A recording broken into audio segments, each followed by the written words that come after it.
Olvidamos, nos quitaron nuestros recuerdos, nuestros logros, nuestra historia. Y ahora vivimos en un mundo que es casi una prisión.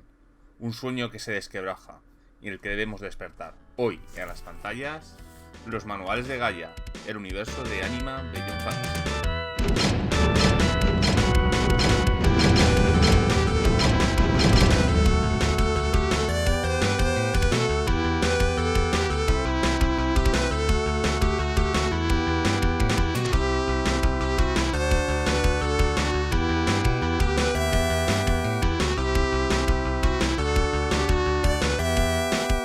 Buenas a todos, soy Ezcardan de nuevo. Tengo aquí los dos libros de Gaia. Me he planteado mucho cómo hacer esta reseña. Si hacer un libro y un suplemento y después el otro, o hacer cada libro por separado. Creo que voy a hacer los dos a la vez.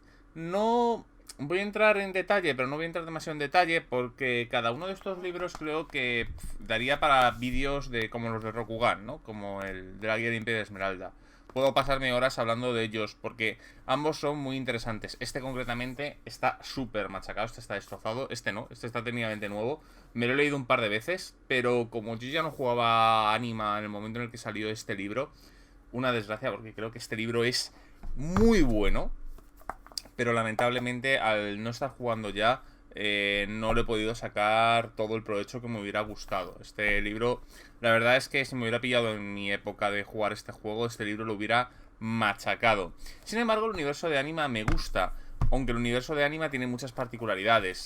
El estilo y el homenaje, el fanfic al anime es un elemento evidente que va a quedar claro en toda la obra. Es un mundo además con el que yo llamo mundo de parques de atracciones. Existen mundos de parques de atracciones y mundos coleccionados. Mundos coleccionados suelen ser mundos de campaña bastante más pequeños o que tienen un elemento como muy central o muy común. Darsan podría ser un ejemplo de mundo coleccionado. Es un mundo creado en torno a una idea, el apocalipsis mágico, ¿no? Sin embargo, los mundos de parque de atracciones son mucho más habituales. Son mundos como por ejemplo el de Pathfinder, este Anima, en el que cada país tiene un rollo completamente distinto en el que te permiten hacer aventuras diferentes, ¿no? A mí me gustan mucho estos mundos de parque de atracciones porque te permite crear grandes contrastes y jugar partidas muy diferentes con sabores muy diferentes. El problema que tiene es que tiene una sensación de parque de atracciones. Este es el país de esto, este es el país de esto otro. Y eso es una desgracia. Es verdad que Anima eso lo pule ligeramente con los... conocí decirlos, es que me sale la palabra en inglés, cluster, los grupos de culturas, ¿no? Hay como 5 o 6 grupos de culturas a lo largo de todo el libro, que esas sí están cohesionadas, pero son muy diferentes, incluso con países que hacen frontera. Esto pasa también en el mundo real, o sea, hay países que hacen frontera, China y Rusia, y son bastante distintos, ¿no? O incluso, aunque sean con diferencias superficiales, o sea, que lo sabemos la gente que vivimos en esos países, pero pueden ser confundidos por gente que lo ve desde fuera, por ejemplo, un francés y un España, ¿no? Así que bueno, el punto es que vamos a revisar primero el Anima primero. Este libro en su momento causó una revolución, era muy bueno, salió casi conjuntamente con el libro de los dominios del Ki. Yo este libro, de hecho, ya lo tenía una vez. Creo que salió primero Dominios del Ki, después este, pero no, lamentablemente no estoy seguro. He intentado averiguarlo y no me queda muy claro cuál de los dos salió antes. Creo que salió este primero, porque este recuerdo ya haberlo usado técnicamente al principio de la campaña. Mi campaña era un viaje, típica campaña de fantasía, era un viaje. Y este libro lo tenía cuando ya empezaron a entrar en el segundo y el tercer país. Sin embargo, Dominios del Ki, creo recordar que lo tenían desde el principio. Así que creo que salió antes, pero no estoy seguro. Esa parte de mi memoria es un poco falible. Y este libro, el problema es que sale muy, muy tarde. De hecho, este libro, en su momento, la distancia con este libro se hizo patente. Este libro tendría que haber salido mucho antes. ¿Qué pasa? En los foros había como una especie de extraña pelea y guerra interna porque había aficionados que querían libros distintos. Y además aficionados que pensaban que libros que querían no los querían. El más claro es el bestiario, donde siempre se quedó claro que era un bestiario, pero la gente le dio a pensar que era el libro del infierno de los invocadores, cuando no ponía nada de eso. El libro de los invocadores siempre se dijo que era el Arcana Exe, y el libro de los infiernos, el libro de los infiernos. Que después además plantearon en partirlo en dos partes, uno para Lumares y otro para Cáliz, pero no sé, a la gente le dio por pensar cosas raras, ¿no? Y además hubo la movida porque el libro de la magia, la invocación y los poderes psíquicos se les trajo un apartado, que era la parte de objetos mágicos, con lo cual, y recuerdo concretamente, había una chica, creo que probablemente que era una chica, llamada Zaira o Zarya o Zarina o algo así en los foros. Recuerdo que había hecho un trabajo en la universidad sobre la religión en Final Fantasy X, porque me llamó bastante la atención. Final Fantasy X es uno de mis juegos favoritos. Y dijo que no compraría más anime hasta la salida de Gaia 2. No sé si después se arrepentiría por el camino o no. Así que causó cierta controversia. Pero bueno, el Anima 1 fue muy importante. Es casi, podemos decir, la piedra de toque de todos los aficionados de este universo. Creo que es un mundo muy interesante para jugar, aunque tienes que entrar dentro de sus elementos. Así que vamos a ver un poco qué nos trae el interior de este libro. Una cosa que me gusta es este aspecto. Yo lo comparaba en su momento con Kingdom Hearts. Esto es muy normal en algunos libros de anima, en el que saltan como frases sueltas del universo, ¿no? Que claro, pues la gracia es intentar adivinar quién es quién, ¿no? Mira, aquí tenemos... Esto es un mapa que se vendió con la preventa del segundo libro, que era un mapa bastante chiquitito, es bastante inmanejable lo que se refiere para consultar, porque los nombres son muy pequeños. Pero para hacerte un poco de distribución geográfica, la verdad es que está muy chulo. El problema es que si quieres ver los lugares muy concretos, si quieres ver cosas como cordilleras, nombres de los países y tal, o de las provincias, está bien. Pero si quieres ir a los pueblos o tal, necesitas una lupa. Pero bueno, ¿qué nos vamos a encontrar en este libro? Nos vamos a encontrar, a lo largo del libro además se relata los últimos días de Ra. Ra es el Judas de esta ambientación. De hecho, su imperio se llama así, es Yehuda. En el cual es uno de los apóstoles guerreros de... Porque aquí todos los apóstoles de Jesucristo... Jesucristo es una especie de semidios guerrero. De hecho, es una especie de miurgo, es un dios artificial. Guerrero en el cual pues coge a 12 apóstoles y cada uno lleva una espada mágica y que se dedican a acabar con lo sobrenatural del mundo, ¿no? Porque lo que intentan hacer con este plan es estabilizar lo sobrenatural en el mundo para que los humanos no tengan estas razas sobrenaturales. Entonces este hombre se da cuenta de ello y crea como su propia facción en la isla de Tol Rauco, que es una isla que está bastante céntrica, y intenta hacer algo, un plan que de hecho no nos cuentan porque es parte de la metatrama. Parece que intenta acabar con el mundo activando una cámara de almas o tal, pero el caso es que nunca ha quedado muy claro porque todo eso es la metatrama, porque su hija o discípula intenta replicar el plan muchos años después, y de hecho nosotros jugamos unos 2-4 años después de intentar ejecutar esta segunda parte del plan, pero nunca nos ha quedado excesivamente claro qué estaba intentando. A mí me da la sensación de que estaban intentando como abrir una realidad o algo así, pero no estoy seguro. Tiene algo que ver con la magia y eso está clarísimo. Porque además utiliza todos los nodos de los nexos de las líneas ley del planeta, con lo cual algo tiene que ver. Bueno, aquí nos entra una visión de Gaia, que es unos aspectos generales, como por ejemplo el calendario, cosmología y cuerpos celestes, las etnias que existen, ¿no? Porque existen varias etnias humanas reconocibles con las nuestras, un poco los océanos, cómo funciona el sistema de gobierno. Aquí esto es una especie de imperio, pero existe un senado con 40 senadores. Cada senador representa una de las 40 provincias del imperio. Existía además como estos reinos estaban unificados, pero podía haber guerras entre ellos. Lo que pasa es que estaban supervisados por unas cosas que se llamaban los árbitros, que eran gente que se aseguraba de que las guerras eran justas, ¿no? Y además había guerras que eran como juegos de guerra. O sea, un concepto de la guerra un poco extraño, decir, pero curioso. Nos hablan del clero, de cómo funciona la esclavitud, la vida de las ciudades, los campos, tecnología como por ejemplo las armas de fuego, las distintas disciplinas psíquicas, porque el mundo de Anima se encuentra en algunos aspectos en algún lugar, aunque está más avanzado, entre el siglo XV y siglo XIX. Depende de cuál. De hecho, hay cosas como, por ejemplo, no existe la electricidad todavía, salvo para evidentemente la Lucanor, que es la nación más avanzada del planeta, tiene hasta su propio cuerpo de científicos, la Wissenschaft, que se dedican a usar lo que se llama logias. Las logias son unas tecnologías muy avanzadas del Imperio de Solomon, que el primer intento para poder controlar la humanidad, o sea, extender la humanidad, lo primero que se intentó es hacer una extensión tecnológica, y después, como esto fracasa, se dedican a hacer una extensión teológica, que funciona. Entonces la Wissenschaft lo que hace es cambiar todo este tipo de cosas. Nos hablan de la economía y el comercio, de las distintas lenguas, hay un montón de idiomas en Gaia, sistema legal, o sea, nos cuentan un montón de cosas muy interesantes, algunas muy curiosas, como por ejemplo los Lampiridae, que son unas piedras mágicas que cuando están cerca del agua brillan, que es lo que utilizan para hacer luz. Por ejemplo, también nos hablan, por ejemplo, del deporte. Hay una especie de partidos como de balonmano, en el que la gente utiliza poderes mágicos incluso, no tipo Oliver y Benji. Ahí la gente lo que cree es que son gentes muy excepcional para el deporte.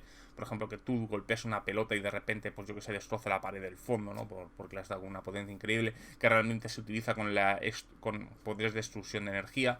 Pero aquí la gente lo ve con los deportes, nos hablan de cómo tratan lo sobrenatural. Por ejemplo, en la capital están muy acostumbrados a, por ejemplo, a los dominios del ki, porque piensan que es habilidades marciales muy excepcionales. Sin embargo, hay países que ven la magia de forma bastante más positiva.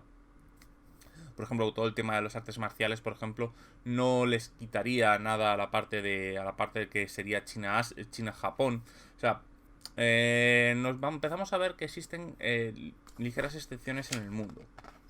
Nos hablan de distintos personajes, nos hablan de, por ejemplo, de algunas cosas, como por ejemplo existe el fenómeno idol, tipo japonés, ¿no? Con el J-pop, K-pop y tal, pues existiría en el mundo de Gaia, aunque te dicen que es extremadamente reciente. Y a continuación nos van a hablar de historia y cronología, de distintas formas, ¿no? Empezando desde este despertar de la humanidad en este nuevo mundo después de la pérdida de los recuerdos, las distintas guerras que ha tenido, como la Guerra de la Cruz o el Reino de los Cielos, ¿no? Que son todas estas luchas que tiene Cristo con la gente de Ra, las noches que cae Solomon, que es porque cae por un castigo divino, los reinos santos, que cada uno es creado, hay 11 reinos, cada uno creado por un profeta, la guerra de Dios, que es la guerra que tiene todos los reinos santos contra el último reino, que es Yehuda, el 10º reino, que utiliza monstruos, utiliza razas sobrenaturales, utiliza hechicería, utiliza un grupo como su propia Liga de la Justicia o Vengadores, que es la cofradía. Cada uno son tipos que se saltan las reglas de la física del juego. Por ejemplo, tienes una tipa que es capaz de invocar dioses, que es como era Keith, o personas muy de pinza, ¿no? Viejos dioses, espíritus supremos del fuego, o sea, gente, la liga, los vengadores de la ambientación, ¿no? A continuación nos habla de los Sacros Imperio de Abel y los 7 siglos de paz. Y termina con el último emperador, ¿no? Una especie de golpe de estado que ocurre porque ocurren ciertos acontecimientos, se les va a ciertas cosas de las manos. Lo que pasa es que todo esto forma parte de la metatrama, el por qué ocurre exactamente esto, y no lo sabemos. Pero en fin, muere el último emperador, sube al trono la emperatriz Isabela, y nos cuentan un poco los detalles ligeramente de lo que ocurre, pero no mucho. O sea, porque los grandes detalles, como por ejemplo, si veis la captura que tenéis en pantalla, la imagen que hay en la esquina inferior izquierda para vosotros, eso es lo que se llama la puerta del cielo. Y ahí se ven una serie de cosas que no sabemos exactamente por qué están ocurriendo. Concretamente, tenemos dudas sobre las dos figuras en el fondo frente a la puerta. O sea, ¿qué hace Elizabeth y quién es esa chica de pelo negro? Mucha gente especula que es Isabela, pero no lo sabemos. O sea, hay muchas preguntas todavía sin respuestas en el universo de Anima y no tenemos ni idea de qué pasa. Y esta escena, concretamente, es súper importante dentro de la ambientación, pero no sabemos qué es ni qué significa. Solamente sabemos que es muy importante para la ambientación. A continuación nos van a hablar del Viejo Continente. El Viejo Continente es todo lo que es la parte oeste del mundo. Y después, la parte este del mundo, y después en el segundo libro nos hablarán del continente al este del mundo, conocido como el Nuevo Mundo. Esto es la cuna del Sacro Imperio de Adel, en el cual nos van a dividir en distintos grupos geográficos. No nos hablan de algunos aspectos, como por ejemplo por qué son... una vez que empiezan a hablar de cada país, por ejemplo, empezamos por Abel. Abel es la capital y nos hablan un poco de todo, cuál es su cultura, cómo tratan lo sobrenatural, y siempre está intentando que estos libros sean útiles para aventuras, porque nos ponen muchas semillas de aventura y muchos pequeños datos de los que podemos sacar nuestras propias aventuras, muchas veces ni siquiera contándonos lo que hay en realidad detrás de ello. Por ejemplo, hay un sitio que esto no es aquí, esto es en Baul, que te hablan que es una especie de cráter montañoso en el cual se te dice que hay un posible espíritu, un Aoeon, encerrado dentro, pero podría incluso haber un dios. Aquí, por ejemplo, pues nos hablan de las comunidades de Zoria, en el que se dicen que hay viejos dioses encerrados en cárceles en su interior. Nos hablan del Taozan, que es el torneo, una especie de olimpiadas de torneo, el torneo de artes marciales de Dragon Ball, pues similar.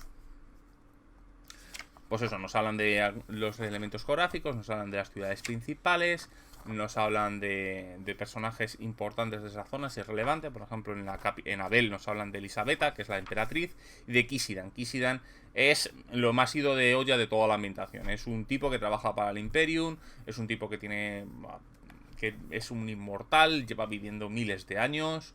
Se entrena en una especie de semiplano. Además es el escolta de la emperatriz. Estaba encargado de asesinarla, pero no la asesinó. Pero esto ha terminado siendo bueno, el que no la asesinara. Y ahora él teme que vaya a haber un castigo, que no va a haber. Pero es que no le van a decir que no va a haber castigo para que no se confíe y no se sienta bien por haber traicionado. Y todo ese tipo de cosas. Además, gran parte de estos capítulos nos vienen una serie de ventajas. Hay una microventaja, que es que impacta habilidades por un punto de ventaja. Está bien. Para mí ese se queda corto. Deberías de duplicar casi los bonos, porque no compensa especialmente. De hecho, hay una edición revisada de este libro que de hecho creo que duplica los bonos. Ilmora es como la cuna del saber del mundo de Gaia. Es donde están las mayores universidades y bueno, es un país además muy conocido por sus bosques y por su consejo de sabios. De hecho está gobernado por un consejo de sabios. Elenia creo que era el país, un país principalmente... Está fundado es un país fundado por una mujer llamada Ilona, perdona, que es una sacerdotisa que curaba a la gente. Un país principalmente, creo que este era principalmente agrícola. Sí, es un país principalmente agrícola, fundado por esta hechicera que curaba a la gente, ¿no? Dalabor es uno de los grandes países fronterizos y viene a ser el barracón del imperio. Es un país con una enorme tradición principalmente guerrera, con grandes llanuras. De aquí, de hecho, el mayor general del imperio vive aquí, que es Tadeusz van Hosmar, que es como el general de los ejércitos. Porque existían los árbitros, ¿vale? Los árbitros son gente casi que puede modificar los campos de batalla a voluntad. Pero casi todos los árbitros han pasado a formar parte de la Alianza Azul. Creo que recordar que había 3 o 4 árbitros independientes. Uno de ellos es desconocido, no se sabe qué ha pasado con él. Es una sombra. Otro, por ejemplo, vive en el antiguo continente y por ahora se declara independiente, aunque es muy afín a Elisabetta.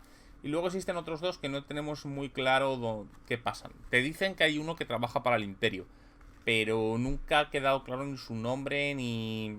Es algo que se ha mencionado en los foros, que te mencionan ligeramente por algún lugar de algunos suplementos, pero no queda especialmente claro. Poco lástima. Yo lo entiendo que no se haya dado porque este juego tuvo un juego de miniaturas, en el que el juego de miniaturas, la Alianza de Azur, su elemento distintivo dentro del juego precisamente es que tiene los árbitros. Alberia creo que era un sitio principal. Ah, bueno, estos son un pueblo salvaje, por así decirlo. Viene a ser un pueblo que vive mucho en bosques, son muy exploradores, vendría a ser un poco como la Escocia de nuestro mundo, por así decirlo. Y además tiene una cosa interesante, que es que en su interior está la capital del Imperio Silvain. El Imperio Silvain eran los altos elfos, por así decirlo. Cuando el mundo se partió, la capital quedó en el mundo humano y esto es Silvain. De hecho, Silvain era como el gran paraíso de las razas sobrenaturales, pero es que esta ciudad fue asediada hace relativamente poco y fue destruida. O sea, queda en la ciudad, pero ya no quedan ninguno de sus habitantes. Hubo una masacre brutal y de hecho el príncipe de este lugar está buscando el control de lo que se llama el Ojo de Dios, que parece ser que es un satélite que orbita la Tierra con unas armas tan poderosas que podrían destruir el mundo. Como vemos, es muy de parque de atracciones y cada país tiene su tema y tiene sus ideas de aventuras. Después tenemos Gálgados. Gálgados sí, que es un país principalmente bastante tranquilo. Tiene una presencia, aunque tiene una presencia sobrenatural importante. Es un país principalmente minero. Y bueno, tiene eso aquel, ¿no? Por ejemplo, tiene la ciudad de Écates. La Écates es una ciudad muy importante. Además está excavada en vertical a lo largo de un cañón. Tenemos Arlan. Arlan es un país principalmente... ¿cómo diría yo? Gálgados. No, Gálgados además es el país en el que tiene gente que vuela. Literalmente, hay gente que vuela. O sea, hay como gente que va por planeadores. Y Arlan era el lugar que es principalmente portuario. Es como el gran lugar comercial del mundo. Canon, que digamos es un país principalmente fronterizo con la Alianza de Azur. Y bueno, es un país muy militarizado por ello. La Alianza de Azur son 3 países dirigidos por un alto árbitro que se consideran los auténticos herederos del imperio. Podríamos decir que son los malos, pero como todo, el malo es algo relativo. Tiene un aspecto muy similar en principio a los Drow. Físicamente son de piel negra y pelo blanco. Y son principalmente los malos porque son los grandes opositores al imperio. Tienen un montón de agentes intentando crear una especie de segunda guerra civil. Están peleados con también los países de la Aneat, al que vendría a ser un poco como el Islam de este mundo, pero no es exacto porque tiene también elementos budistas. Y tenemos Togarini, que es su capital, es un crisol cultural bastante importante. Aquí tenemos Matthew Gaul, que es el arconte supremo, que es lo que quiere ser emperador. O sea, básicamente es que es la persona que quiere ser califa en lugar del califa. Y tenemos a Remo, que es un lugar principalmente de caballeros, quiero recordar. No, este es el país, un país un poco... es el portento económico del imperio. Y después tenemos a Belafonte, que es un país más tipo caballero, vendría a ser una Francia o Inglaterra artúrica. Después tenemos los yermos gélidos, viene a ser el norte, los países escandinavos. En el cual pues tenemos Goldar, Hauffmann y no me acuerdo cómo más, Hauffmann y Hendel. Son 3 países principalmente nórdicos, llenos de vikingos. Todos estos países son un bloque porque fueron fundados por un enorme héroe. Después se dividió en 3 países, que era un tipo capaz de matar criaturas sobrenaturales. Es una especie de Beowulf. Y de hecho piensan que Cristo era la resurrección de este ser, ¿no? Y ahora pues tienen unas religiones muy antiguas, con un culto a los héroes. Gente que vive en el hielo y tiene pruebas de mayoría de edad de sobrevivir en el hielo. Ahí, por ejemplo, está el Drácula de Symphony of the Night, con un castillo que aparece cada X tiempo. Es una especie de reino muerto. Me recuerda mucho a Gabriel de la... O sea, es el Drácula de Castlevania. De hecho, el castillo es Castlevania. Pero me recuerda mucho, aunque no había existido cuando aquí, pero me recuerda mucho al Gabriel de la versión de Mercury Steam de Castlevania. Nos hablan por ejemplo, de Hingal, que es un lobo que se comía el mundo. O sea, está muy basado en nuestras culturas y muy para ser ahí especialmente... A mí me mola mucho estos países. Dan muchísimo juego para ese tipo de cosas y aventuras épicas. Las tierras oscuras vienen a ser tierras...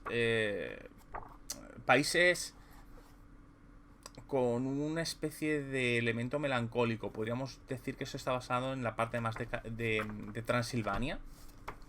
Y son países donde existe hechicería oscura, donde son cosas un poco particulares. Y esto es porque en el mundo de anime hay como una especie de un plano alternativo que lo rodea, que se llama la Vigilia.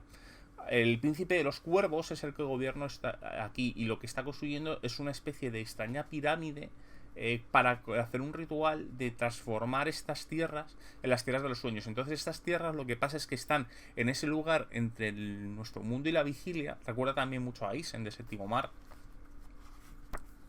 Y Moz es uno de estos países, vendría a ser una especie de Transilvania, de hecho, donde tiene mucha importancia Transilvania desde el punto de vista, evidentemente, del imaginario colectivo, no desde el punto de vista histórico, con catedrales a dioses oscuros, cementerios, sus vampiros, y Da Wolf igual, es algo similar. De hecho, Da Wolf tiene Raccoon City, es una de las ciudades más avanzadas del mundo, en el que hay una organización llamada Sol Negro, que son científicos nigromantes, que han creado una ciudad en la que tienen unos enormes laboratorios y que se llama Terra Santa, y se han liberado. Entonces han creado... Bueno, aquí te dicen que está a punto de liberarse. De hecho, se llama el fin de Terra Santa. Es una idea de aventura en el que todo lo que hay en esos laboratorios no muertos escapa por la ciudad.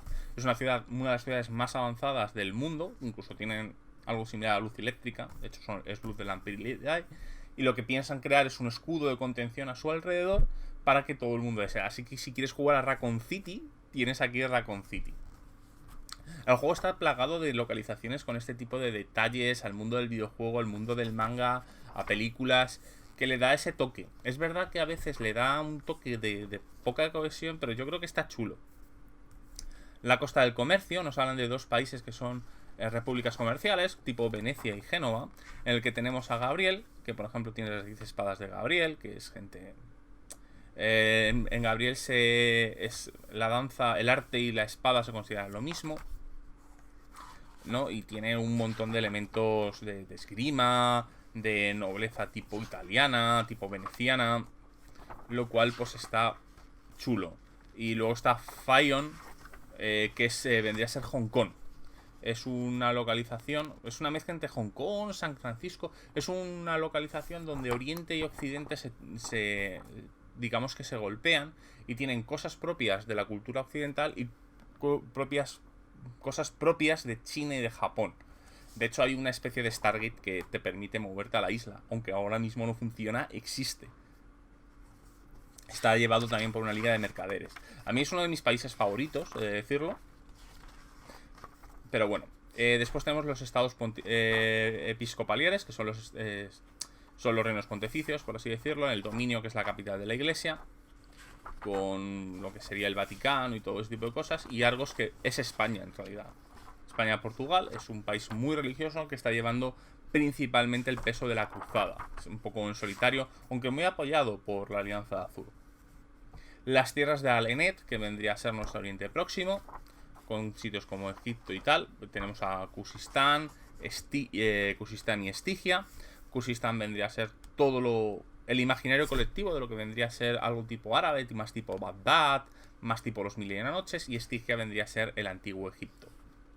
Aquí tenemos dijines, tenemos órdenes de viejos dioses de Egipto, dioses de la muerte, pirámides y todo ese tipo de historias. A mí, la verdad, me gusta. Y después tenemos Salazar. Salazar es muy curioso. Es un desierto que funciona casi como agua. O sea, es un desierto sin fin. Y hay enormes estructuras que cruzan el desierto con máquinas, hay esquifes y tal. También está chulo. Pueblos muy nómadas y todo ese tipo de cosas. Después tenemos los estados independientes. Estos son estados que en principio formaron parte del imperio, pero en el caso de Nangüe, formaba parte del imperio, pero porque llegó un imperial, fundó una ciudad, puso una bandera y dijo que Nangüe es suya. Pero Nangüe es un lugar que no está ni explorado. Es una selva eterna llena de dinosaurios, criaturas que no están ni cartografiadas. Existen 2 pequeñas ciudades imperiales y el resto del mundo no es ni conocido. Si habéis visto en Day de Quinta, la tumba de la aniquilación, lo que es la isla de Chult, aquí podría ser un equivalente. Existe un par de ciudades que son conocidas, que comercian y tal, y que intentan extraer los recursos de la selva, pero casi todo es una selva sin fin, tipo amazónica, con dinosaurios y de todo. O sea, a mí me mola bastante. O sea, si quieres jugar un Godzilla o un Kong, la isla de la calavera, o un partidaje Scrawling o tal, este es tu país. Y luego tenemos, por ejemplo, otro estado independiente es Lucrecio. Lucrecio está hecho por el auténtico heredero del trono, que fue exiliado por matar a su padre y fundó su propia nación. Y le dieron su propio principado, ¿no? El Lucrecio. Lucrecio era un... De hecho, no se llamaba ni Lucrecio. Lucrecio es porque le han puesto ese nombre, porque Lucanor ha cambiado tanto el país que le han cambiado el nombre al país para eso. Llegó un país que era un país infecto, nadie lo quería, y ha hecho una revolución. Ha cambiado un país que estaba en la parte más infame de la Alta Edad Media a un país que es el más avanzado tecnológicamente del mundo. Lo ha cambiado del todo. Es un tipo que se apoya principalmente a la ciencia. Ha creado líneas de cepelines. Ahora hay más líneas de cepelines, pero la primera nace aquí. Ha creado armas. Tiene su propia... No permite la iglesia actual. Tiene su propio equipo de cazadores sobrenaturales, que es el Requiem. Pero realmente Requiem lo que hace es... cazar criaturas sobrenaturales, porque Lucanor tiene una alianza con la gente sobrenatural, que es que si no hagas gilipolleces en mi país y tú puedes vivir normal, pero tiene que, como esta policía interna, tiene además la Wissenschaft, que es una organización que se dedica a hacer ciencia súper loca. Cosas como campos de minas, armaduras, autómatas, ordenadores, de todo. Es un país muy chulo, muy muy chulo. Hay campañas de cuervos. Los cuervos son ¿cómo se llaman? Los agentes de Lucanor, de la Wissenschaft. Es gente que se le ha metido un suelo del super soldado y crea poderes raros. Una lástima que no hay unas reglas, obviamente, para hacerte un cuervo, pero bueno, te puedes imaginar que es para justificar un montón de poderes. La verdad, a mí es un país que me gusta muchísimo. Y el propio personaje de Lucanor es está pensado para el masmolismo. Un Gary Studes manual. Pero mola. Tiene además un componente oscuro y tal, que claro, como todo de dentro de la metatrama que nunca hemos llegado a ver. Kashir, que es otro de estos lugares... Es una enorme sabana, vendría a ser como una especie de Mongolia, pero no exactamente. Es más bien en la parte centroafricana. Es una gran sabana donde, bueno, pues existe un montón de pueblos distintos. Y Bao es otro de esos mundos que me gustan mucho. Bao era un lugar controlado por una raza que son los Daeva, que es una raza de invocadores de la hostia. Estos no salen en el básico, se menciona mucho aquí. Era una raza que tenía una gran componente sobrenatural y sobre todo para la hora de invocar y capturar criaturas. Entonces basaron toda su civilización en hacer tratos con unas bestias que se llaman aeones, crear templos a ellos e invocarlos sobre la tierra, hasta que tiene una especie de guerra civil en que se empiezan a lanzar estos monstruos contra ellos y se matan. Claro, este cataclismo que ocurre incluso transforma la propia tierra. O sea, esto tiene un ejercicio de terraformación técnicamente. Los humanos se ven obligados a vivir bajo tierra y sus sociedades están bajo tierra. Y hay una ciudad súper bonita por la ilustración, que es una ciudad construida debajo de un lago, que tiene como una especie de película de nácar, que tú puedes ver debajo del océano. Tú vives como debajo del lago. Y se han construido unas enormes columnas de piedra donde vive gente también, que sostienen esta especie de película nacarada para evitar que en algún momento todo esto cediera por la presión del lago. Yo os digo, este país es chulísimo, a mí me gusta mucho la historia. Empecé una campaña en este país basado en todas estas guerras eónicas y tal. Pero bueno, pues es una de estas campañas que no terminan por funcionar, pero a mí me mola. Incluso creer en las facciones de la guerra y tal. O sea, bastante chulo. Es uno de mis países favoritos también. Me gusta incluso más que Lucanor. A mí este país me flipó desde el primer momento. Después tenemos las tierras orientales. Las tierras orientales son curiosas porque es un lugar que muy desestabilizado sobrenaturalmente. Son todos estos países en los que la frontera entre lo natural y lo real y lo sobrenatural estaban desgarrando el país. De hecho, hasta el punto de que tuvieron que crear una especie de 5, lo que llaman las 5 magatamas, que lo que hacen era un poco anclar el país en el mundo físico, para que no se tirara para siempre para lo sobrenatural. Y aquí tienen cosas que tienen algunas reglas que cambian parte de los elementos sobrenaturales, nos hablan un poco de las realidades que se pelean por la conquistar, y tiene además sus propias facciones, como por ejemplo las sacerdotisas de las mariposas o algo así. Quiero recordar que son tipo las Miko, pero en lugar de ir en rojo van en negro, con símbolos de mariposas y tal. A mí estos dos países molan bastante, vienen a ser un trasunto de Japón y de China, y tiene sus propios elementos. Por ejemplo, cuando tú invocas puedes abrir brechas en la realidad, hay una organización que se dedica a cerrarlas. Muy interesante. Además tiene una guerra porque parte del país, uno de los países ha robado las magatamas del otro, con lo cual ha condenado al otro a no tener magatamas, con lo cual ese país se está yendo al carajo, mientras el otro está más estable. Tiene un montón de cosas muy muy curiosas y muy interesantes. A mí, la verdad, en general me gusta.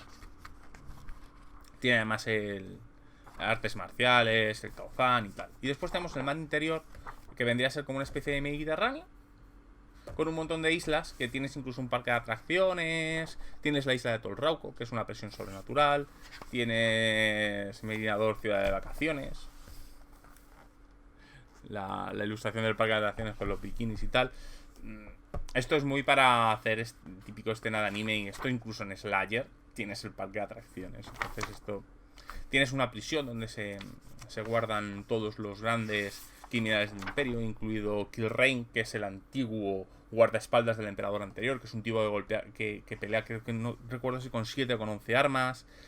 Tienes la isla, por ejemplo, de las asesinas de Selene. Tienes un montón de pequeñas islas, cada una con sus microhistorias. Yo también hice una pseudo campaña en esta zona de las islas, en la que había una civilización, yo me inventé una civilización dracónica, que había muerto, pero porque había muerto por jugar con la corriente temporal. Lo cual, bueno, pues tiene sentido, porque la corriente temporal está sellada. El Imperium, que es la organización, esto es para quitarte de tonterías, lo que se refiere a viajes en el tiempo. El Imperium lo que hace es sellar la corriente temporal para evitar que haya gente que viaje hacia atrás en el tiempo y pueda hacer cambios.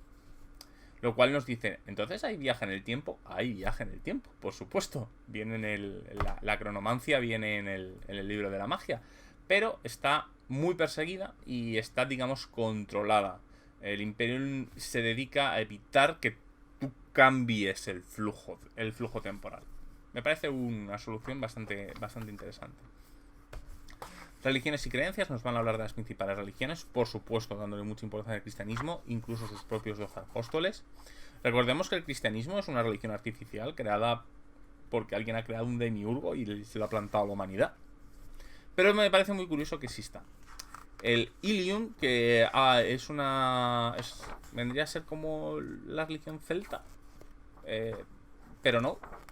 Es una religión contaminada, por así decirlo, de lo que creían los Sylvain a los humanos. Gran parte de las religiones del mundo son realmente religiones de las otras razas, cogidas por los seres humanos y un poco trastocadas y cambiadas del término. El Suyukoyami, que vendría a ser el rezo a los 10.000 dioses de la isla de Shiva, que vendría a ser Japón, China. Aitir, que es la religión de principalmente a los héroes y a los Sir y Vanir. Aquí los llaman la casa de los eternos, la casa de los sueños y la casa de los cielos. Son 3. El Enea, que vendría a ser la religión musulmana, pero no es cierto, porque tiene elementos budistas también e hinduistas. Es una religión un poco extraña, que está cogida es la religión de los Ebudan, que tienen una gran creencia en el destino, tanto en el destino que tú estás destinado a hacer como el camino que tú eliges para llegar a él. interesante también. Porque me gusta que no se han decidido por hacer un mal trasunto de las religiones clásicas, sino que les han dado a todas un girito. Eso está chulo. Por ejemplo, los Asir y los Vanir pues le dan las tres casas y esta lucha. En el caso de la religión Toshokoyami también hace sus pequeños cambios, porque con una especie de distintas cortes. O sea, me gusta que estén, porque son trasuntos, pero las has decidido, mira, ya que hago un trasunto, cambio cosas. Y así quedó. A día de hoy esto no se podría hacer porque sería muy respetuoso. Pero bueno, yo creo que queda bien, además, por esta cuestión de que realmente los seres humanos de Gaia es nuestro mundo, somos nosotros. Después de olvidar, intentar reconstruir un poco lo que recordamos del pasado y queda bien. Y nos hablan de una serie de religiones minoritarias y muy poco desarrolladas. Nos hablan de las organizaciones. La Orden de Magus es una orden de hechiceros. La Orden de Yeuda, una orden de hechiceros malvados. La Orden de Magus son hechiceros que intentan compartir el conocimiento. Y la Orden de Yeuda era un imperio mágico que trataba a todos aquellos que no tenían magia como esclavos. Los esclavizaban. Entonces esta orden es revocada. Esta orden tenía su capital en lo que vendría a ser Argos, que vendría a ser España. Y entonces fue eliminada. Y ahora, pues bueno, queda la Orden de Yeuda. Son los descendientes de este tipo de ideologías, ¿no? El consorcio, creo que no hace falta explicar de qué va. Los caminantes es un grupo mercenario. La nueva cofradía, ¿os acordáis que os hablé de la Liga de la Justicia de Ra y cómo lucharon en el mundo antiguo? Pues similar en el mundo moderno. Es la nueva Liga de la Justicia. Y otras organizaciones, que son un montón de pequeñas organizaciones. Hay algunas que faltan. A mí, por ejemplo, me falta Nathaniel. Nathaniel es como la fuerza. Es una fuerza de la iglesia que se dedica a usar. Es como la gente que se dedica a investigar los expedientes X de la iglesia. Faltan un poquito, bueno, vienen algunas descritas vagamente. Muchas de estas organizaciones es verdad que vienen tan pequeñas porque se describen en el base. Después tenemos cuentos de Gaia, vendrían a ser como pequeños historias que ocurren a lo largo del mundo, que son enormes semillas de aventuras, como por ejemplo todo lo que tiene que ver con Silvania y su caída, los hermanos reyes de Silvania, buscando el ojo sobre todo el ojo de Dios y todo ese tipo de cosas. El Señor de los Cielos, que vendría a ser como el nacimiento de un dios. Nos hablan de Lazarus, que es una especie de entidad que suele aparecer con un sol de sangre. Nos hablan, por ejemplo, de Entre la luz y las tinieblas, porque hubo un ángel y un demonio, probablemente una criatura de la luz, servidor de la luz, una servidora de la luz y un servidor de la oscuridad, que se enamoraron, juntaron sus esencias. Lo que pasa es que fueron castigados y a él le encerraron en la parte final de un dungeon de 100 plantas, y a ella la condenaron a no poder ver nunca. Entonces lo que se dedica es a comprar aventureros a lo largo de creando torneos para que exploren el dungeon, y creo que llevaba como 30 y pico niveles explorados. Es curioso porque el dungeon te dice que tiene una trampa, que es que se puede bajar directamente al nivel 100, pero que nadie lo sabe. Y sobre todo, además, ella no puede, jamás podrá saberlo, con lo cual solamente un mortal podría llegar a saber cómo bajar directamente al piso de abajo. Los despertados, que son como 3 dioses bueno, son como 3 dioses creados por el Zaret, que viene a ser la gran villana o heroína de la ambientación. Nunca queda muy claro porque como no sabemos la metatrama. El árbol de las almas es... pues eso, es un enorme árbol que atrapa almas. No tiene más. La sombra del emperador viene a ser el árbitro es una especie de Batman o superhéroe. Es un árbitro que nadie sabe si trabaja realmente para la emperatriz o no. Te dan muchas teorías de quiénes pueden ser. Muchos piensan que es Thaddeus. El Jared, que ya os digo, es esta villana o no, la que crea la nueva cofradía además, y tiene... nadie sabe exactamente quién es. Había hecho una política para volverse la cabeza de la iglesia. Y Es raro, nadie sabe exactamente qué pasa con esta mujer. Es el problema de que esa parte de la meta también no lo sepamos. Logias perdidas nos hablan de la ciencia loca esta, en bastantes puntos. Y nos hablan de los mensajeros, que es la iglesia tiene como el top 20.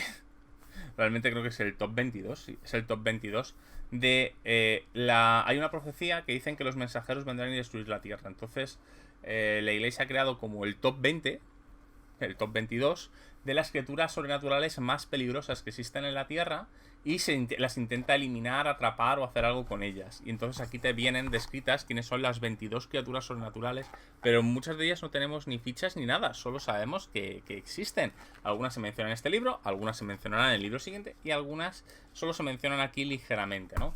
O por ejemplo tenemos un videojuego dedicado como Ergus Mundus, que el videojuego de Anima, el segundo videojuego de Anima, está basado en la historia de esta mensajero, y de hecho ahí aparecen varios mensajeros. Y tenemos unas reglas opcionales, como por ejemplo ser santos, o sea que nuestros poderes mágicos estén permitidos por el Estado. Tener fama, luego tenemos también desventajas, algunas habilidades nuevas. ¿Qué pasa con todas estas tipos de habilidades? ¿No te acuerdas? Reglas de fama, los poderes del dragón, por si acaso haces un vínculo con un dragón. Reglas de comercio. Y las reglas, ahora sí, por fin, de Natura, bien explicadas. Que es todo esto que he hablado varias veces, de que es la Noxis, que es lo que hace que los seres humanos puedan, que la gente sobrenatural tienda a juntarse y encontrarse con otra gente sobrenatural. La verdad, a mí esa parte me mola bastante. Y bueno, diréis, este mundo es muy mágico. Realmente sí, Gaia es un mundo especialmente mágico. Muy, muy mágico, de hecho. Pero como vemos a lo largo de todo el libro y nos lo intentan explicar, hay países en los que no lo consideran mágico, como por ejemplo en la capital, o por ejemplo en el subcontinente de Shiva, que es los dos países orientales, que las proezas marciales no se consideran mágicas, ¿no? O que, por ejemplo, hay magia permitida, ¿no? Se lo consideran con son santos, ¿no? Por ejemplo, el tema de Helena, de Ilora, que era la monja esta que curaba. O sea, lo que pasa, y esto te lo dicen, por ejemplo, hay un pueblo cuyo elemento distintivo es que no ha ocurrido algo sobrenatural nunca. Y luego hay otro pueblo cuyo elemento distintivo es que todo el mundo no es humano. Todo el mundo son almas reencarnadas de otra gente, ¿no? Entonces, ¿cómo se justifica esto? Con este elemento. El 99% de la gente no va a ver nunca nada sobrenatural en su vida. Pero el 1% restante está viendo elementos sobrenaturales y participando en el mundo sobrenatural a diario. Es algo que queda raro, pero, vuelvo a decir, es el elemento bola de dragón. A Freezer, Célula, tal, solo se enfrentan Goku y sus colegas. De hecho, cuando aparece Célula, aparece Mr. Satan y nadie sabe que se puede volar, puede ver Kamehamehas. Incluso aunque haya gente que lo haya visto, por eso considera algo. Bueno, tío, exagerarías. ¿Cómo va a lanzar a alguien? ¿Cómo va a volar a alguien? No, pues pegaría un salto muy alto, o tener un reactor. Esto lo explica muy bien Mr. Satan, ¿no? Así que tenemos este elemento. ¿Te lo puedes creer o no? Ya veis, es un parque de atracciones. Este vídeo va a quedar excesivamente largo. Yo pensaba que podía llegar a hablar durante 20 minutos de cada uno de los libros. Así que voy a dividirlo en dos partes. No sé si vais a tener las dos partes esta misma semana. O sea, pondré un vídeo y después pondré el otro. O pondré un vídeo una semana y otro vídeo la segunda. Creo que los voy a hacer los dos juntos. Así que podremos ir viéndolos. Soy Ezcardan. Hablamos.